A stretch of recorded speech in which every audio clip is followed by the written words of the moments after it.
அனைவருக்கும் வணக்கம். சற்றம் கிடைத்த முக்கிய அறிவிப்பின்படி தமிழகத்தில் இன்றைய நாட்கள் அடுத்த சில மணி நேரத்தில் பல்வேறு மாவட்டங்களுக்கு கனமழை எச்சரிக்கை கொடுக்கப்பட்டனர். குறிப்பாக எந்த மாவட்டம் கனமழை பெய்யக்கூடும், என்ன முக்கியமான அறிவிப்புகள் எல்லாமே இப்போ நம்ம பிரீஃபாக பார்க்கலாம். மறக்காம ஸ்கிப் பண்ணாம பாருங்க. உங்களுக்கு கனமழை எச்சரிக்கை பற்றி பல்வேறு முக்கிய அறிவிப்புகள் உடனுக்குடன் துல்லியமாக தெரிந்து கொள்ள நம்மளோட சேனலை கீழே இருக்கிறதுக்கு பட்டனை கிளிக் பண்ணி சப்ஸ்கிரைப் பண்ணிக்கோங்க. பார்த்துருக்க பெல் பட்டனை கிளிக் பண்ணிக்கோங்க. இந்த வீடியோ உங்களுக்கு பிடிச்சிருந்தா லைக் பண்ணுங்க. இப்போ வாங்க வீடியோக்குள் போகலாம். தமிழகத்தில் இன்றைய நாட்கள் ஏப்ரல் மாதம் 11ஆம் தேதி பல்வேறு மாவட்டங்களுக்கு கனமழை எச்சரிக்கை கொடுக்கப்பட்டனர். குறிப்பாக திருவள்ளூர், சேலம், நாமக்கல் உள்ளிட்ட 6க்கும் மேற்பட்ட மாவட்டங்கள் இன்றைய நாட்கள் கனமழை பெய்ய வாய்ப்புள்ளதாக அறிவிக்கப்பட்டனர். குறிப்பாக கடலூர், பெரம்பலூர் உள்ளிட்ட மாவட்டங்கள் இன்றைய நாட்கள் லேசான முதல் மிதமான மழை பெய்யக்கும் அறிவிக்கப்பட்டனர்.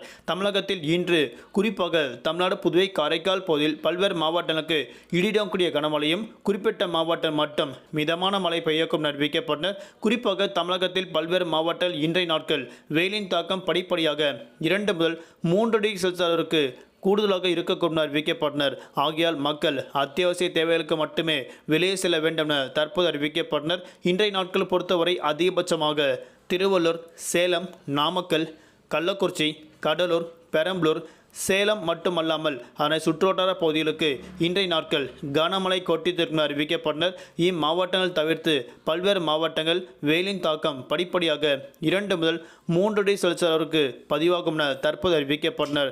தமிழகத்தில் அடுத்து வரக்கூடிய நாட்கள் மீண்டும் வெயிலின் தாக்கம் படிப்படியாக அதிகரிக்கக்கூடும் அறிவிக்கப்பட்டனர். ஆனால் தமிழகத்தில் வரக்கூடிய நாட்கள் மழையின் தாக்கம் படிப்படியாக குறைய தொடங்கும் அறிவிக்கப்பட்டனர்.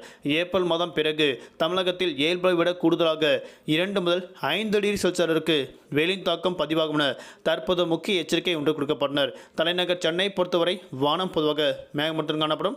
நகரின் ஒரு சில பகுதிகள் லேசான முதல் மிதமான மழையும், அவ்வப்போது இடியுடன் கனமழை பெய்யக்கூடும். அதிகபட்ச வெப்பநிலையாக 36 முதல் குறைந்தபட்ச வெப்பநிலையாக 28 டிகிரி செல்சியஸ் வரை இருக்கக்கூடும் அறிவிக்கப்பட்டனர். இன்றைய நாட்கள் மீனவர்களுக்கான எச்சரிக்கை. தென் தமிழக கடலோர பகுதி, மன்னார் வளைகுடா, கன்னியாகுமரி கடலோர பகுதியில் சூறாவளி காற்று மணிக்கு 35 முதல் 45 கிலோமீட்டர் வேகத்தில் வீசிக்கொண்டால் மீனவர்கள் அப்போதைக்கு மட்டும் இன்றைய நாட்கள் மீன்பிடிக்க செல்ல வேண்டாம் என தற்போது முக்கிய எச்சரிக்கை ஒன்று கொடுக்கப்பட்டனர். மீண்டும் அடுத்த சந்திப்போம். நன்றி, வணக்கம்.